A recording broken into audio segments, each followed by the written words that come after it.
اللہ ہی اللہ کیا کرو، دکھ نہ کسی کو دیا کرو، جو دنیا کا مالک ہے نام اسی کا لیا کرو۔ السلام علیکم ورحمۃ اللہ وبرکاتہ۔ ناظرین، استقبال ہے، سواگت ہے آپ کا viral news live studio Jalgaon, Maharashtra, India میں۔ میں آپ کا میزبان مفتی محمد ہارون ندوی۔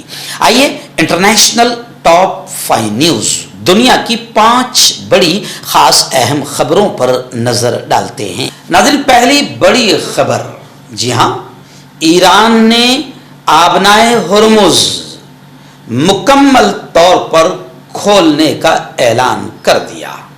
آبنائے ہرمز، اسٹریٹ آف ہرمز، جہاں سے تقریباً دنیا کو ڈیزل، پیٹرول، گیس سپلائی ہونے کا ایک واحد راستہ ہے، جہاں سے انڈیا، پاکستان، ایشیا، تمام ممالک کو وہاں سے گیس وغیرہ سپلائی ہوتا ہے، ڈیزل، پیٹرول سپلائی ہوتا ہے، اور اس راستے سے سب کے بحری جہاز نکلتے ہیں، اور اس راستے پر ایران کا مکمل قبضہ تھا، ہے، اور آگے بھی انشاءاللہ رہے گا۔ امریکہ نے گھٹنے ٹیک دیا، اسرائیل نے ناک رگڑ لیا۔ اب اعلان ہو گیا ہے کہ ایران نے آبنائے ہرمز مکمل طور پر کھولنے کا اعلان کر دیا، اور خبریں ہیں کہ 40 دن کے بعد پوری دنیا نے چین کی، سکون کی، راحت کی سانس لی ہے۔ ایران نے آبنائے ہرمز کو مکمل طور پر کھولنے کا اعلان کر دیا ہے۔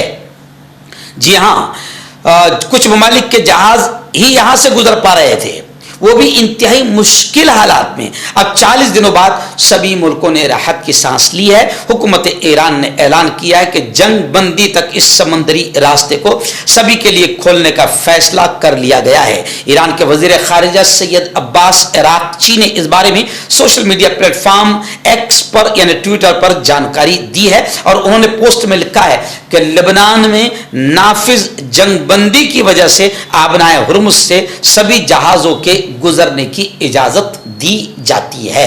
یعنی لبنان میں جو سیز فائر اور جنگ بندی کا اعلان ہوا تو پھر ایران نے باقاعدہ اس راستے کو کھول دیا۔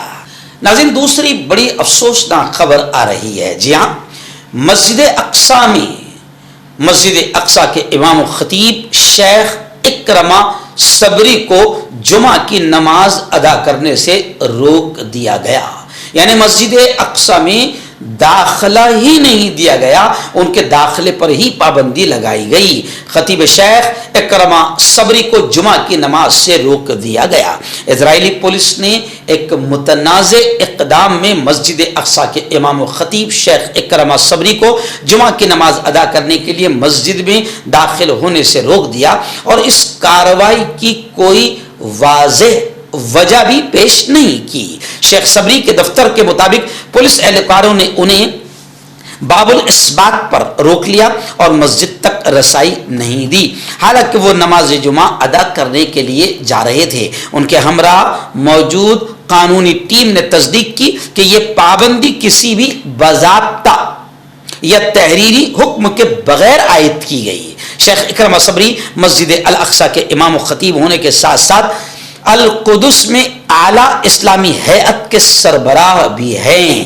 ذرائع کے مطابق ان پر عائد یہ پابندی گزشتہ 2 برسوں سے جاری انتظامی اقدامات اور سختیوں کا تسلسل ہے، جن کے تحت ان کے نقل و حرکت اور مذہبی سرگرمیوں کو محدود کیا جاتا رہا ہے۔ دوسری جانب القدس کی اعلیٰ اسلامی ہیئت نے اس اقدام کی شدید مذمت کرتے ہوئے اسے غیر قانونی پولیس کی گنڈا گردی قرار دیا ہے۔ تنظیم کا یہ کہنا ہے کہ اس طرح کے اسرائیل کے ناپاک آتنکی فیصلے باطل طاقتوں کے اب ہمیں ناقابل قبول ہے، اور اسرائیلی فوج طاقت کے بل پر یہ تمام ناپاک حرکتیں کر رہی ہے۔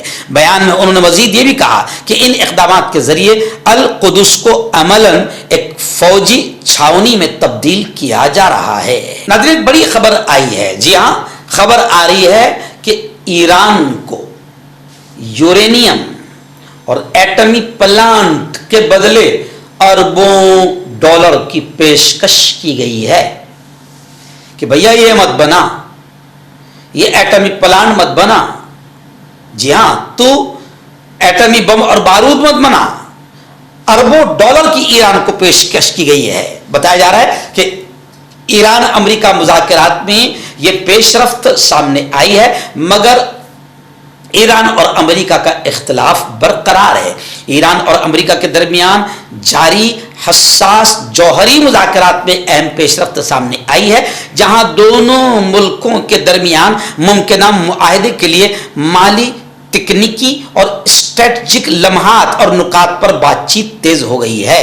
امریکی ویب سائٹ کی رپورٹ کے مطابق ایک باخبر ذرائع نے بتایا ہے کہ تہران اور واشنگٹن کے درمیان مذاکرات کا بات چیت کا آئندہ دور غالب امکان ہے, یعنی بہت جلد اگلا دور بھی ہوگا, بات چیت ہوگی. اتوار کے روز پاکستان کی راجدھانی اسلام آباد میں منعقد ہوگی. سفارتی ذرائع کے مطابق اس ہفتے ہونے والی بات چیت میں مسلسل پیش رفت ضرور ہوئی ہے, تاہم بڑے اختلافات اب بھی موجود ہیں جو کسی حتمی معاہدے کی راہ میں رکاوٹ بنے ہوئے ہیں. لیکن خبر ہے کہ ایران کو اربوں ڈالر دینے کی پیشکش کی گئی ہے کہ یورینیم پلانٹ نہ بنائیں, ایٹمی پلانٹ نہ بنائیں. لیکن سوال یہ اٹھتا ہے کہ دوسرا ملک ایٹمی پلانٹ, یورینیم نہیں بنا سکتا ہے تو پھر امریکہ کیوں بنا سکتا ہے, اسرائیل کیوں بنا سکتا ہے؟ ان کمینوں کو کیسے اجازت مل سکتی ہے؟ یعنی تم پاور, ایٹمی پلانٹ, یورینیم پلانٹ تم سب بناؤ, دوسرے ملکوں میں تباہی مچاؤ, بچوں کو مارو, غیر سول سٹیزنز شہریوں کو مارو, تمہیں اجازت ہے. اور کوئی دوسرا ملک اگر اپنی حفاظت اور تمہارے جیسے آتنکیوں کی سے حفاظت کے لیے اگر وہ اپنی دفاع اور ڈیفنس میں اپنا پلان بنانا چاہے تو اس کو اجازت کیوں نہیں؟ یہ سوال پوری دنیا میں اٹھ رہے ہیں. ناظرین, بڑی خبر آ رہی ہے. جی ہاں, ایران کی جانب سے لبنان جنگ بندی کا خیر مقدم کیا گیا, یعنی زوردار خوشیوں اور جشن کا ماحول ایران میں بھی, اور یوں سمجھے کہ لبنان میں بھی, بیروت میں بھی جشن کا ماحول نظر آیا. تہران میں تو اللہ اکبر کے نعرے گونج اٹھے. امریکہ کے ساتھ اہم معاملات پر اختلافات بدستور برقرار ہے.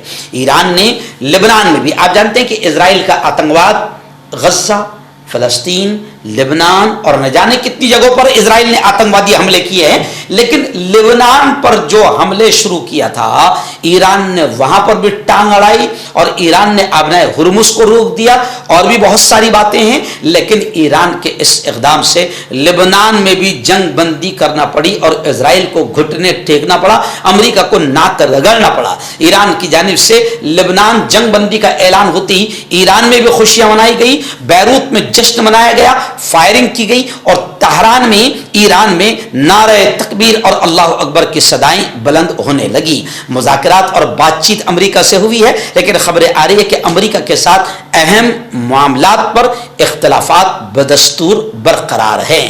لیکن مسلمانوں کے لیے اور پورے عالمی اسلام کے لیے یہ خوشی کی بات ہے یقیناً کہ ایک اکیلے ایران نے, مولانا طارق جمیل صاحب پاکستان نے بڑا بیان دیا ہے. انہوں نے کہا ہے کہ 300 سال سے امت ذلت کا شکار تھی, رسوائی کا شکار تھی, مار کھا رہی تھی. 300 سال کے بعد اللہ نے ایران کے ذریعے سے امت مسلمہ کو اور عالم اسلام کو خوشی کا ماحول نصیب کیا, اور خوشیاں اللہ نے دکھائی, اور امریکہ اور اسرائیل کو ناک رگڑنا پڑا. تو اب لبنان میں بھی اسرائیل آتنکواد کا ننگا ناچ کھیل رہا تھا, لیکن لبنان میں بھی اسرائیل کو جنگ بندی کا اعلان کرنا پڑا.